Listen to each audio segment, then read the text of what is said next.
देखिए, अभी पिछले लोकसभा चुनाव के अंदर पूरे देश में माहौल बना था कि इंडिया अलायंस की सरकार बनने जा रही है, लेकिन उल्टा हुआ कि इंडिया अलायंस की सरकार बन गई तो हमारे नेता राहुल गांधी जी ने पूरे देश के अंदर हमारी पार्टी के योद्धाओं को लगाया और खुद ने जांच करके ये पाया कि कांग्रेस पार्टी के वोट चोरी करके भारतीय जनता पार्टी की सरकार बनी है।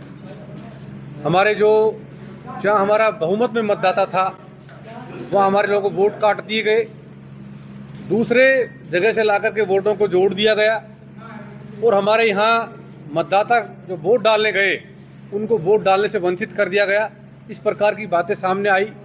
एक बड़ी अनियमितता आई कि हमारा जो वोट है वो उस वोटर लिस्ट के अंदर जोड़ा हुआ है, वो कहाँ का है, किस एड्रेस पे पता नहीं, लेकिन लाखों की संख्या में वोट एक ही पार्लियामेंट क्षेत्र के अंदर मिला है। तो उससे ये साबित, और वो वोट डला हो रहा है। बड़ी बात ये कि मिला नहीं, वो वोट डल गया।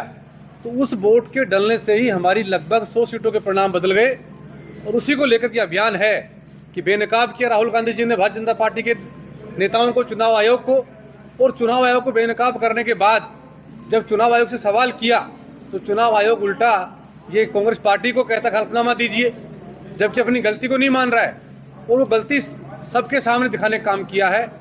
सवाल हम लोग इलेक्शन कमीशन से पूछते हैं, भारतीय जनता पार्टी के लोग जवाब देते हैं। Election commission Bharatiya Janata party की चाल चलने का काम कर रहा है और इस मुल्क के अंदर पहली बार हुआ है कि ऐसी संवैधानिक संस्थाएं जो राजनीतिक उसके प्रलोभन में आकर के, दबाव में आकर काम कर रही हैं। तो निश्चित रूप से इस देश के अंदर जो पिछला लोकसभा का परिणाम आया, विधानसभा परिणाम आए, वो वोट चोरी से आए हैं और आज जो देश के अंदर गद्दी पर बैठे लोग हैं वो चोरी की सरकार से बैठे हैं, आवाम की आवाज़ से नहीं बैठे, आवाम के मतदान से नहीं बैठे, वो चोरी के उससे बैठने का काम हुआ है। ललित जी, आप लोकसभा के प्रत्याशी रहे, ऑल ओवर अलवर लोकसभा की बात करें, कितनी वोट चोरी के मामले सामने आए, कितने आंकड़े सामने आए कि यहाँ पर अलवर लोकसभा में वोट? देखिए, हमारे यहाँ भी पूरा बारीकी से मॉनिटरिंग हो रहा है और जो अभी तक के सर्वे में पाया गया है, बहुत सारे घरों में जिनका एड्रेस 0 बता रखा है और वो मकान वहाँ है नहीं, उसमें भी 20-20, 30-30, 40-40 लोग जोड़े हुए हैं, उनके वोट डले हैं।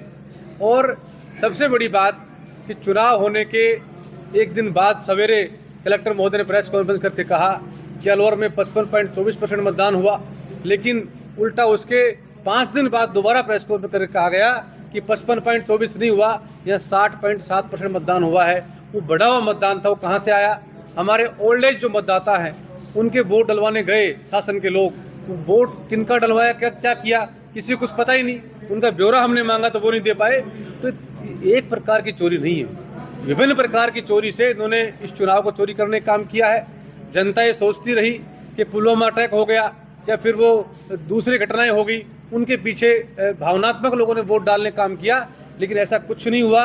ये तो केवल उसकी आड़ के अंदर और वोट चोरी करने का काम इन लोगों ने किया है। ललित जी, क्या ये आंदोलन जो कांग्रेस पार्टी तक सीमित है या पूरी राजनीतिक तंत्र उस पर सवाल उठा? देखिए, ये केवल कांग्रेस नहीं, विपक्ष के तमाम लोगों के द्वारा इस मुहिम का जो समर्थन किया है और तमाम लोगों ने इस बात को सुन करके, देख करके ये माना है कि निश्चित रूप से ये चोरी हुई है वोटों की। तो सब लोग, पूरा विपक्ष एक मुश्त है, एक साथ में है। और हमारा उद्देश्य ये नहीं है कि हम ये बताते फिर चोरी, हमारा उद्देश्य ये है कि इस चोरी को रोकी जाए, आने वाले वक्त में हमारा वोट चोरी नहीं हो, जनता की जो भावना है उसके अनुरूप परिणाम आने काम हो सके, न कि चोरी से परिणाम आए। इस मुहिम को इसलिए लेकर हम लोग चले। वोट चोर गद्दी छोड़ जो आंदोलन है आपका, या ये जो आज जो मीटिंग रखी गई है तिजारा में, यहाँ तक सीमित है या और पूरे स्टेट में चल रहा है, या आप ऑफिस के बजाय गांव-गांव, घर-घर जाएंगे लोगों के पास? देखिए, ये हमारी जो मुहिम है ये बस्ते में बंद होने वाली मुहिम नहीं है, क्योंकि ये मुहिम पर्टिकुलर किसी व्यक्ति की नहीं है, ये मुहिम सब लोगों की है। इसलिए हम इस मुहिम को आखिरी पंक्ति तक लेकर के जाएंगे। प्रत्येक बूथ पर जाकर के हम लोग हस्ताक्षर करवाएंगे और प्रत्येक व्यक्ति को ये बता करके हम लोग आएंगे कि किस प्रकार वोट चोरी करने का काम किया है, उसको ये पता रहे कि मेरा वोट अगली बार चोरी नहीं हो जाए, इसलिए वो सतर्क रहे और अपना वोट सही ढंग से डाल करके आवे। ललित जी, पिछली टाइम जब देखा गया विपक्ष के द्वारा आरोप किया जा रहा था ईवीएम को लेकर के, अब जो आरोप है वोट चोरी का है कि फर्जी तरीके से वोटिंग लिस्ट में नाम जोड़े गए, जो कांग्रेस के कार्यकर्ता थे या कांग्रेस के जो वोटर्स थे उनके नाम चेंज किए गए। देखिए, जब ईवीएम की हम बात करते थे तो भारतीय जनता पार्टी के लोगों ने एक ऐसा अमल चटाया इस मुल्क को कि वो बात मानने को राजी नहीं थे। और जब आज ईवीएम की जब बात हटा करके जब वोट चोरी की बात आई और राहुल गांधी जी ने प्रेस के सामने प्रमाणित किया, इलेक्शन कमीशन उल जजूल बयान देने लगा, तो इस मुल्क की जनता ने मान लिया कि हाँ चोरी हुई है। क्योंकि इलेक्शन कमीशन जवाब मांगा तो उन्होंने कहा कि हम आपको वीडियो नहीं दे सकते। क्यों भाई? कि हमारी बहन बेटियां वोट डालने गई हैं, उनकी वीडियो कैसे सार्वजनिक हम लोग कर दें? वो माताएं बहनें वोट अदब से डालने गई हैं तो दिखाने में कोई एतराज़ नहीं होना चाहिए। और फिर उल्टा उसके बाद जब चुनाव होता है उपराष्ट्रपति का, उसी चुनाव आयोग ने वो वीडियो रिकॉर्ड उनकी बाहर डाल दी जाती जो हमारी महिला सांसदें हैं। तो ये दोहरा चरित्र कैसे? फिर कहते हैं कि आपको अगर हम ईवीएम दिखाने काम करेंगे वीडियो तो 3600 साल लग जाएंगे। ये कैसा जवाब है? हम सवाल करते हैं इलेक्शन कमीशन से, वो जवाब देते हैं भारतीय जनता पार्टी कार्यकर्ता। तो ये बात देश के एक एक व्यक्ति ने इस बात को मान लिया, उसके जहन में उतर गई ये बात कि निश्चित रूप से चोरी से शासन बना है, आम व्यक्ति की वोट शासन नहीं बना। तो आज पूरे हिंदुस्तान की व्यक्ति के पास ये बात पहुंच गई और वो चाहता है कि उसको पता चले कि उसका वोट कहाँ चोरी हुआ। ललित जी, राहुल जी ने पूरा अभियान छोड़ा हुआ है ये इस तरह के वोट चोर गड्डी चोर का। इससे एक विडम्बना और भी है सबसे बड़ी, इस मुहिम के साथ आप जो आज महंगाई है, आज पहले जब जीएसटी आई, जब सरकार ने बहुत वादे किए थे भाई ये हो जाएगा, आज जीएसटी कम करे तब वो वही वादे दिखा रही है। उसको साथ महंगाई को इस मुहिम के साथ कैसे जोड़ेंगे लोगों को? देखिए, महंगाई के खिलाफ भी, भ्रष्टाचार के खिलाफ भी और तमाम इन नौजवान को रोजगार नहीं मिल रहा उसके खिलाफ भी हमारी पार्टी के नेता और नीतियां बिल्कुल स्पष्ट हैं कि हम लोग इन सब के खिलाफ हैं। कि ये जनता को सहूलियत देने की बात करके आए थे। जो हमारा शासन था तो आधार का विरोध करते थे, हमारा शासन था तो जीएसटी का विरोध करते थे, हमारा शासन था तो और बातों का विरोध करने का काम करते थे। और शासन में आने के बाद उन्हीं सब बातों को जो लागू करने का काम कर रहे हैं। तो जनता को इस बात का अब धीरे धीरे पता लगने लगा है कि जनता मानने को राजी नहीं थी। अब जनता को पता लग गया कि हमारा हक और हकूक की लड़ाई कांग्रेस पार्टी लड़ रही है और भाजपा का शासन बनने के बाद हमारा हक कैसे छीना जा रहा है। अब पता लगा है हमारी पार्टी मजबूती के साथ इन सब मामले के अंदर लड़ाई लड़ रही है।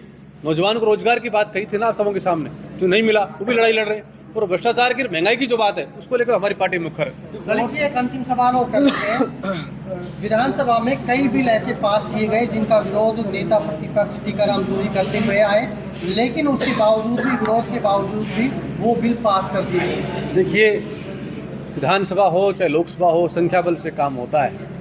आज संख्या बल उनके पास में है, सत्ता उनके हाथ में है। विपक्ष का काम है कि कोई गलत चीज़ लेकर के आ रहे हैं तो हम आईना दिखावें।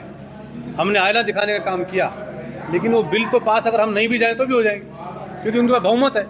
लेकिन ये हम प्रदेश की जनता को बताना चाहते हैं कि किस प्रकार से हमने सत्ता को आईना दिखाया और दिखाने के बाद भी अपने खुद के निजी फायदे के लिए ये बिल लेकर के आए। ललित जी, आखिरी सवाल ये है सर, आखिरी सवाल ये है कि जो आपका ये हस्ताक्षर अभियान है उससे देश और तिजारा की जो राजनीति है, जैसे आपके नेता ने आरोप लगाया कि तिजारा में भी वोट चोरी हुआ, उसमें विपक्ष का ये है कि अगर तिजारा में वोट चोरी हुआ तो आप ही की सरकार, आप ही के अधिकारी थे। तो आपको क्या लगता है कि इस पूरे अभियान से देश और जो तिजारा की राजनीति है, अकबर की राजनीति है, उसमें कितना बदलाव आ पाएगा और लोगों में कितना विश्वास जगेगा? देखिए, ये इलेक्शन कमीशन है, ये अपने आप में इंडिपेंडेंट संस्था है। जब चुनाव हुआ तो हमारे यहाँ तिजारा की बातें भी सामने आई कि कई सारी सोसाइटीज़ के अंदर मतदाता तो रहने की बात छोड़िए, वहाँ कबूतर भी जानवर नहीं रहते हैं और उन सोसाइटियों का वोट भी डल गया। तो ये वोट चोरी नहीं तो और क्या है? यही तो वोट चोरी है। और चोरी क्या है? पूरे अभियान को लेकर कितना बदलाव? इस अभियान को लेकर के मैं कह रहा हूँ आपको कि पूरा मुल्क के अंदर अब लोग जाग चुके हैं और अब आने वाले वक्त में वोट चोरी करने में इनको छट्टी का दूध याद आ जाएगा। ऐसे वोट चोरी नहीं होने देंगे। ये बात, ये मुहिम इसलिए चलाई जा रही है कि आने वाले वक्त के अंदर वोट चोरी नहीं हो सके, इसलिए इस अभियान को मुखर करके आम व्यक्ति तक पहुँचाया जा सके। सर, आप कानून का सहारा भी लेंगे इस अभियान के अलावा? आप अगर कानून का सहारा भी लेंगे, आप कोर्ट में जाएंगे? देखिए, कोर्ट में भी जाएंगे, हम सारे काम करेंगे, लेकिन पहले हम जनता को बताएं कैसे वोट चोरी हो रहा है, उस काम पे हमारा फोकस है।